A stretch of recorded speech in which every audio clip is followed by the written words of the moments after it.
If you or someone you love is over 60 and takes a daily pill for blood pressure, heartburn, allergies, or trouble sleeping, I need you to stop scrolling for the next 20 minutes, because there's a quiet pattern showing up again and again in medical research, a pattern most people never hear about from a rushed 10-minute appointment. Some of the most commonly prescribed medications in the world have been linked to changes in memory, focus, and brain function. I'm not here to scare you. I'm not telling you to throw out your pills today. I'm a doctor, and I will never tell you to stop a prescription without talking to the person who prescribed it to you. But I am going to walk you through 7 categories of medication that deserve a closer look, explain, in plain English, what the research actually suggests, what warning signs to watch for, and exactly what questions to bring to your next doctor's visit. By the end of this video, you'll understand your own medicine cabinet better than most people understand theirs after decades of taking these drugs. Let's get into it. Before we go through the list, you need to understand one thing. Your body after 60 does not process medication the same way it did at 30.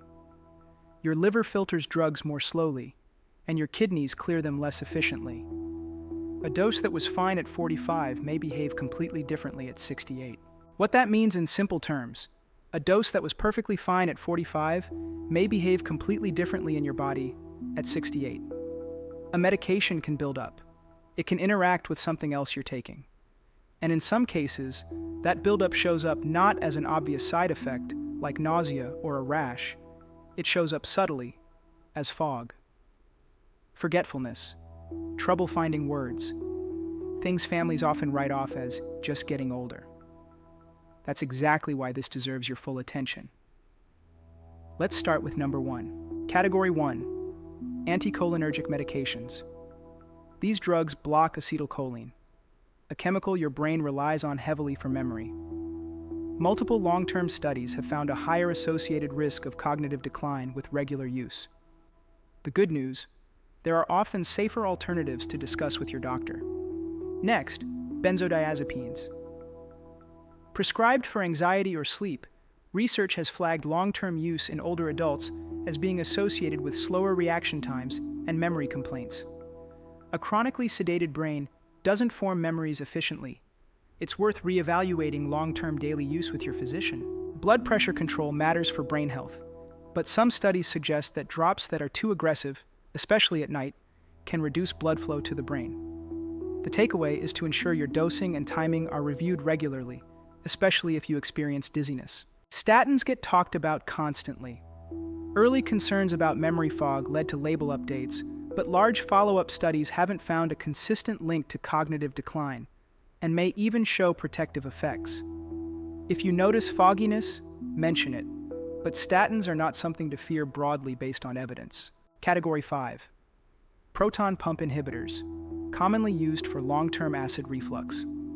These medications are incredibly effective at reducing stomach acid, but stomach acid also plays a role in absorbing certain nutrients, including vitamin B12. Vitamin B12 is essential for nerve and brain function.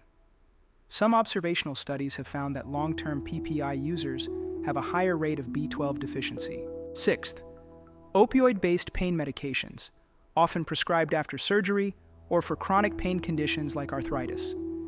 These medications work on receptors throughout the brain, and sedation, slowed thinking, and word-finding difficulty are well-documented short-term effects.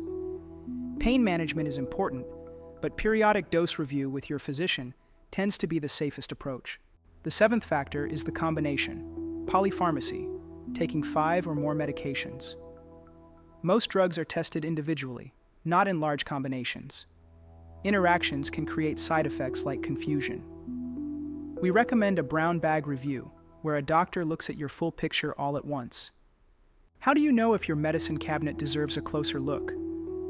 Watch for new forgetfulness, increased dizziness, or noticeable slowing in thinking. These aren't automatic diagnoses, but they are patterns worth bringing up by name at your next appointment. Here's your action plan.